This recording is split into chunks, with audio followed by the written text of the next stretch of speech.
so strong enough.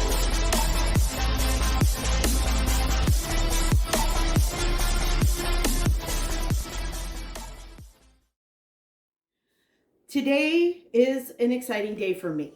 I get to start a few flower plants downstairs, indoors. Where I live, it gets very, very cold. We are a zone 4, sometimes even a 3, depending on the kind of winter that we're having. So a lot of this stuff I have to start indoors before I can put it outside.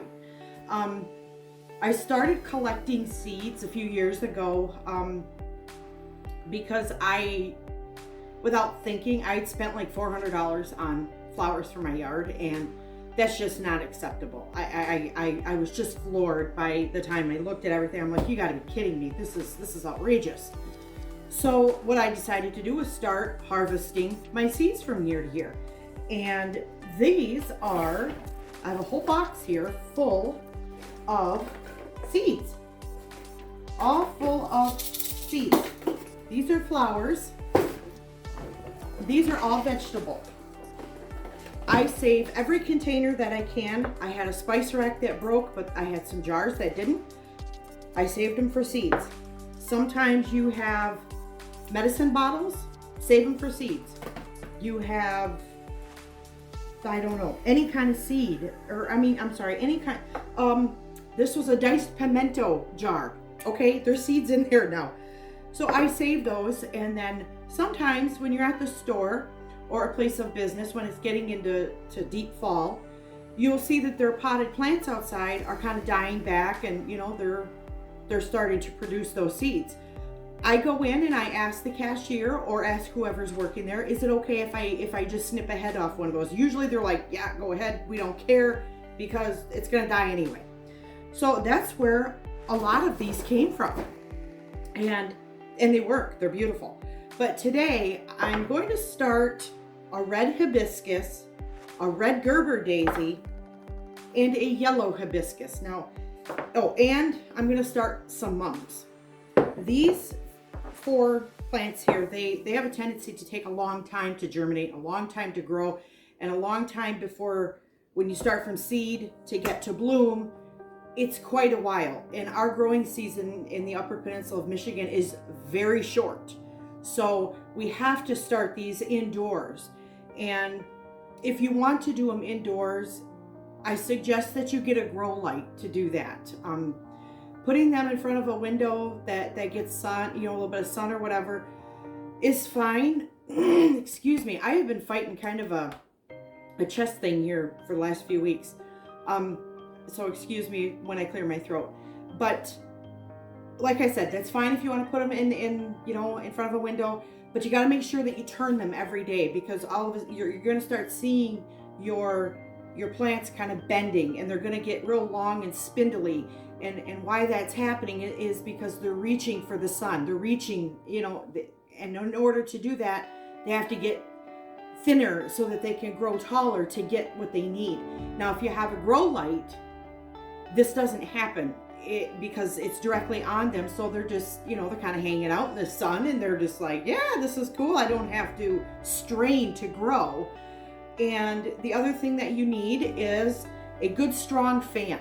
I have 2 standing oscillating fans downstairs where my grow lights are. And they are on during the day, all day long, and they are oscillating different winds all over the place. And what that does is that's simulating what they are outside. So it's kind of like working out. If you lift weights enough, then your arms get strong. And it's kind of like the same thing when it comes to little baby plants, that when the wind is blowing them back and forth, it helps them to become stronger plants. Their stems get stronger. They become more resilient to the wind. So it's really important to have that. Otherwise, if you plant them outside, and if they haven't been used to getting kind of blown around a little bit, they're going to break off, and you're not going to get anything out of them. So those 2 things I strongly recommend is a grow light, an ultraviolet light, and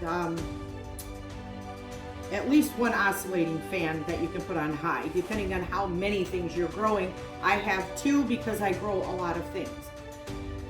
The other thing is that if you're the place that you're starting them is cool, like my downstairs is about 60 degrees. Some of these need at least 70 degrees or above in order to germinate. So I suggest that you get a seedling mat. It's just like a heating pad. It's like a waterproof heating pad. That is basically what it comes down to. And it keeps your soil warm. And it helps to germinate the seeds. So once they get, to a certain point and they're bigger and they're stronger, then you can go ahead and do the next step, which I'll take you with me when I do that. But right now, today is our first step. So I'm gonna put the mums in a bigger pot. I'm gonna move these out of the way real quick.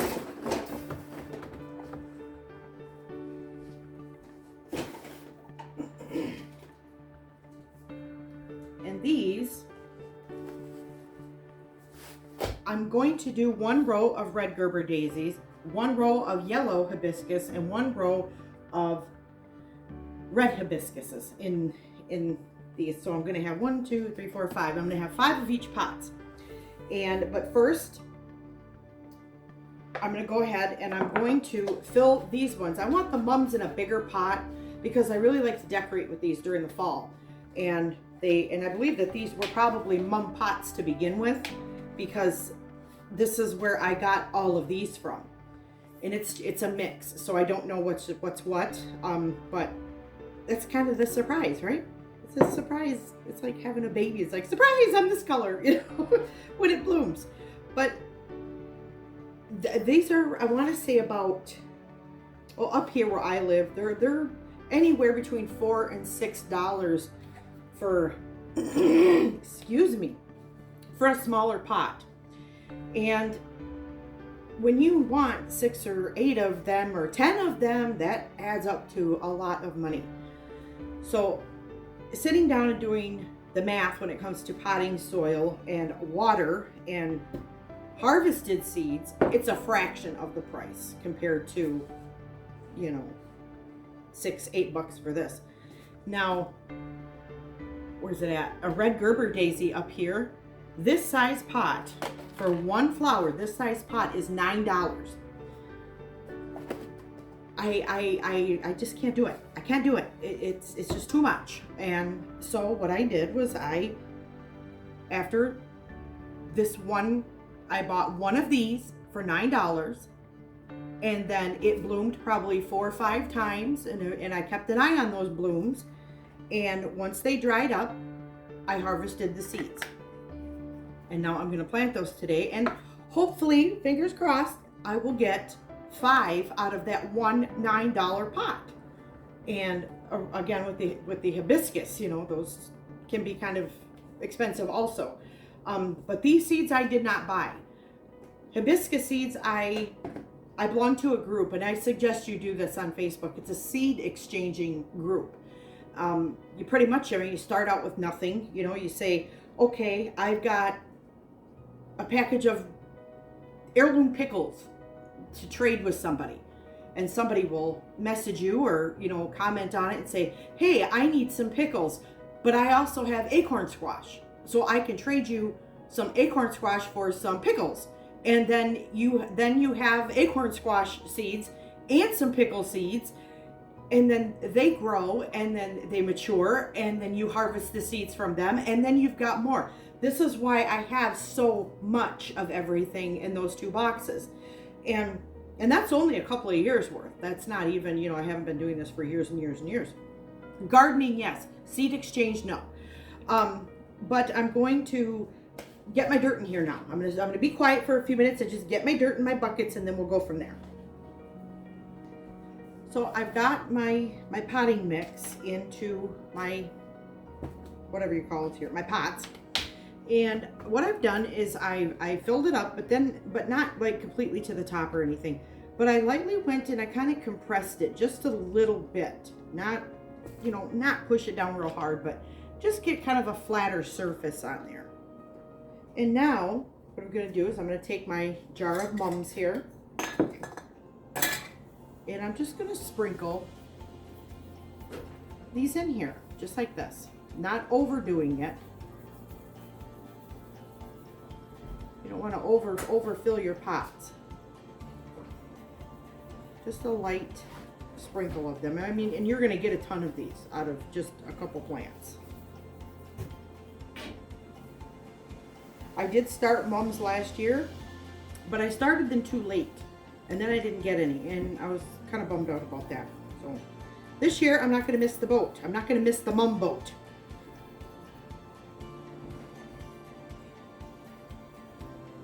Okay, I think that's looking good. Hopefully I'll get a bunch of different colors out of it, but now I'm going to go ahead and I'm going to just sprinkle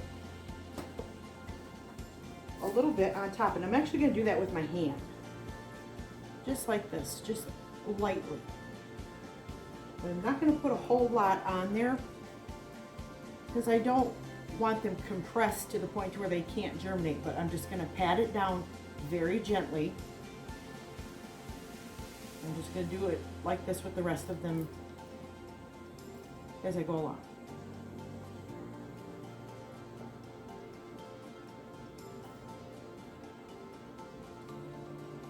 This is just regular potting mix.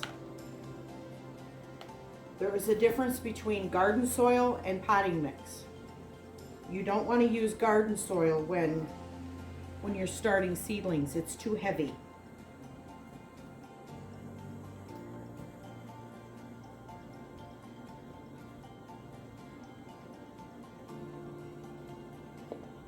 Try to go organic if you can. If you can't, then then you use your commercial potting soil that your local store has, or Walmart, or whatever it is that they've got.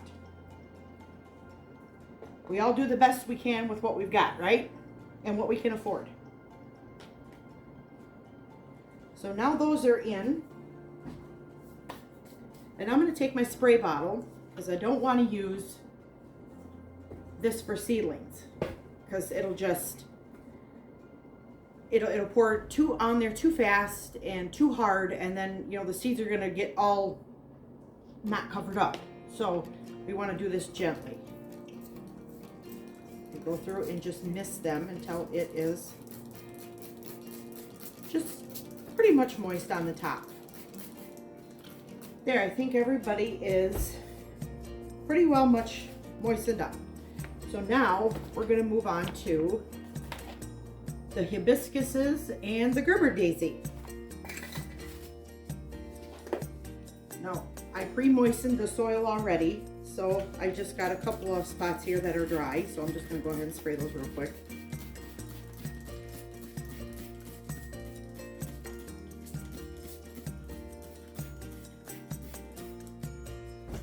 And here we go. This is my red hibiscus. These are more of a seed pod than they are like dandelion-ish, I guess you would say. You know how the seeds are like on a dandelion? These are more of a seed pod. They're round. And I have a little tool here that I'm going to poke some holes in, and I'm going to drop like maybe 6 seeds in each one. I'm going to drop like 6 seeds in there and see what comes up. You never know. They could all come up or none could come up. That's the thing with gardening, is that you just never know. So I'm just going to take my little pokey thing here and make about a 1/2 inch deep circle in the pre-moistened soil. I'm going to put 2 in each corner and then 2 in the middle. I'm not going to use all my seeds, because if these don't take, I will at least have some left over to try again. And for me to do some research to find out why they didn't work, or why maybe I did something wrong. It's always important to do your own research on stuff. Okay, now I've got these in here. I'm just going to go ahead and just kind of lightly fill in the holes around them. Now we're going to move on to the yellow hibiscus. The Gerber daisies are a little bit different. And in fact, you know what, maybe I should do those first because those are a little bit different than the other stuff. Because these seeds are very flighty.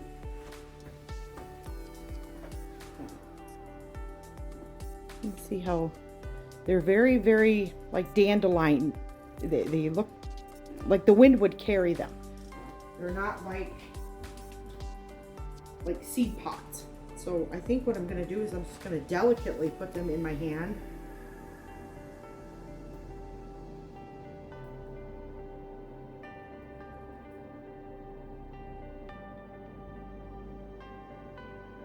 And then I'm just going to sprinkle them on the top. I'm going to push this down a little bit, get it compacted a little, and then I'm going to go ahead and I'm going to put soil on top of these. Again, I'm not going to use all of them because I may end up not getting any and I may need to start again. So it's best not to use all of your seeds up. Save some for a just in case. They're so light that I think in their natural habitat, which I believe is over in Africa, the wind carries them a lot like a dandelion here and reseeds them everywhere. But up here, in the colder climates, of course, they don't survive. So now I'm going to move on to my yellow hibiscus. And I'm going to go ahead and I'm just going to lightly cover up their holes with the dirt that's already there. And then I'm just going to gently press down.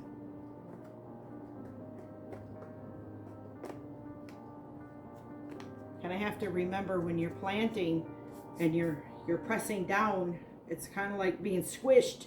If you're squished, you can't grow. So you have to not compact it so hard, and garden soil is just notorious for doing that. And it's really heavy. But now I'm just gonna go and I'm gonna lightly moisten the soil on top. And then we will move them downstairs under the grow lights. I will put down in the description the link to a video that I did. I was whining and I was complaining about the price of lettuce. I went to buy a head of lettuce the other day. $8.99 for one head of lettuce. I shit you not. $8.99. The lettuce, unfortunately, didn't work the way that I wanted it to. Even though I've been gardening for years, that doesn't mean everything I put in the ground grows, or in water, or anything else. So, but I had showed you before that I was going to try with celery because I wasn't sure if I had any, and I did, and I was like, yes, I got celery. Is these little things right here, the little pieces of stalks of celery, those are going to start protruding out of the top. You don't want to plant it then. You want to wait until you have enough roots on the bottom to do that, to plant it. So this is what our celery looks like from a few weeks back when I cut that stalk up. Let me see, where's my camera? There it is. This is now growing quite well. I don't have a whole lot of root on it yet, but he'll keep growing. And every day I change the water and give it new water so that it's fresh. It doesn't get stagnant. And I'm not fertilizing him at all. There's no need to do that. But as soon as he does start getting roots on him, then I will go ahead and plant him. But right now he's still in his baby stage. So, oh, one last thing. If you can get this book, get this book. It is a wonderful book. It is the Vegetable Gardener's Bible. It is a great book. This guy is smart. He knows what he's doing. Everything that I've tried out of this book has worked. So, with that being said, let's go downstairs. Okay, so now we're in the basement, and this is my main area where I grow everything that I need for either flowers or for my garden. This is where I start everything. And if you remember a few weeks ago, or I think it was maybe a month or so ago, that I started apple trees, paradise apple trees. And that's what these are. These little guys here are paradise apples. And the other ones didn't make it, which sometimes, you know, it's just the way it is. It's life. But these mats right here, this mat is it's a seedling mat. It stays warm, not hot, but warm. And I've also got one under here, under the ones that I just did, that we were just working on. And I'm just gonna pour some water, the last of my water here inside of this, because with the fans going, and I've shut them off, we all know what standard fans look like, oscillating fans look like. So I shut them off so that you could hear me. And these are getting a little bit dry, so I before I go to bed tonight, I will add some water to the bottom of this, and I will go ahead and I'll spray the top again too. But my yellow hibiscuses are in this tub here, and of course they're directly underneath the grow light, so they don't have to struggle for light. And a few weeks ago, my husband went and he bought some green onions, because I needed some green onions for something. Well, I used half of them, but then the other half I planted, and I just cut these back today because they were quite tall. They were almost touching the lights. So we're gonna have some fish tonight and with a salad, so I'm just gonna go ahead and use them up in the salad. And of course I've got my little celery guy here that's doing well. And so hopefully my mums and these guys will start to sprout, and I will have flowers. And if not, then I save some seeds for just in case they didn't. All right, well, we will see you in a couple of weeks or a few weeks when I start seeing some life on these things. It's so strong.